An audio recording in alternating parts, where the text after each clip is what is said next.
निर्वाण निरंजन चिन्ह भैया दुखदारी दर मोक्ष करे करता। निर्वाण निरंजन चिन्ह भैया दुखदारी दर मोक्ष करे करता। साहब जी ने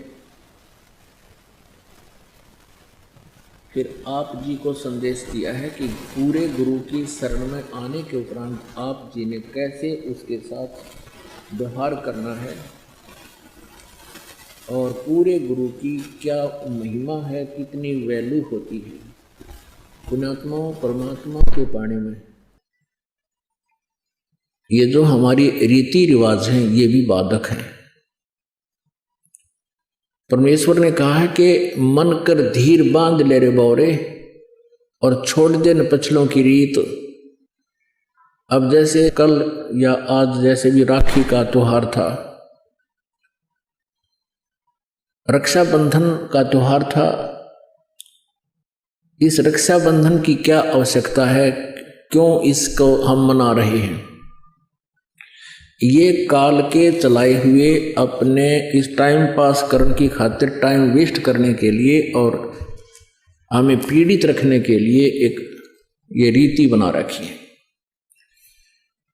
अपुणात्माओं इस ज्ञान से परिचित होने के बाद हमारी आंखें खुल जाती हैं और जो समझदार बच्चे हैं वो इस बात को स्वीकार कर लेते हैं कि संत जो कहते हैं परमेश्वर का आदेश होता है, तो फिर वो स्वीकार कर लेते हैं, फिर वो समाज की नहीं मानते। एक बहन ने बताया कि जी उपदेश लेने से पहले मैं राखी बांधने के लिए अपने भाई के वहां घर गई। वही रक्षाबंधन का दिन भाई की इंतजार कर रही थी। दुर्घटना के अंदर भाई की मृत्यु होगी, उसका शव आया, टक्कर मार मार कर रो रही थी। अब रक्षाबंधन का उद्देश्य क्या है कि भाई राखी इसलिए बांधते हैं कि वो हमारी रक्षा करेगा। और भाई की रक्षा कौन करेगा? हमारा रक्षक कहते हैं, जो रक्षक है उसको हम भूल चुके हैं। हम सब का रक्षक कबीर साहिब है। कबीर परमेश्वर पूर्ण ब्रह्म परम अक्षर ब्रह्म। हम सब ने भाई और बहनों ने मिलकर परमेश्वर कबीर जी का रक्षाबंधन बांधना चाहिए, राखी, ताकि भाई और बहन दोनों का रक्षक हो जाए।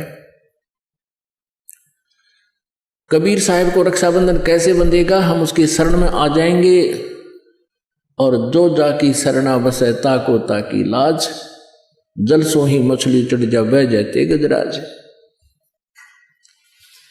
हमने अपने परमात्मा को राखी बांधनी चाहिए। और दूसरा एक और दुख पैदा करती है ये रक्षाबंधन का दिन, जिन बहनों का भाई नहीं, अब वो रोती हैं पिछले कमरों में बैठ कर अकेली, आए हमारा भाई को नहीं, हम किसके राखी बांधेंगे? कोई चाचा के, कोई ताऊ के, कोई मामा के भाइयों की मुंह की तरफ ताकेंगे हैं। और फिर वो न सोचेंगे या पैसे लेने की मारी यहाँ आ जाती है, चाहे ना कहें पर अंदर में जरूर अवश्य होगा, ऐसा होगा। और हमने ऐसा ना करना है। हमने अपने ऊपर कर्जा नहीं चढ़ाना किसी का।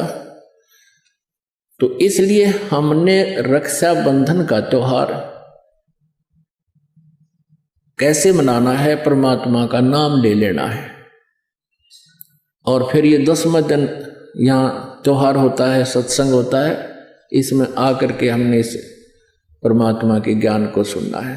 तो ये इस तरह की जो रीति रिवाजें हैं ये हमें पीड़ित करने के लिए है, हमारे को एक दूसरे से दूर करने वाली है। अब रिवाजें बन गई हैं कि बहन राखी बांधन आवेगी, उसको कुछ देना पड़ेगा, एक मजबूरी सी बन गई। तो ये भी हमारे नाते में दरार पैदा करती है। तो पुण्यात्माओं, जिन्होंने परमात्मा पाना है तो परमेश्वर के विधान को अपनाना ही पड़ेगा।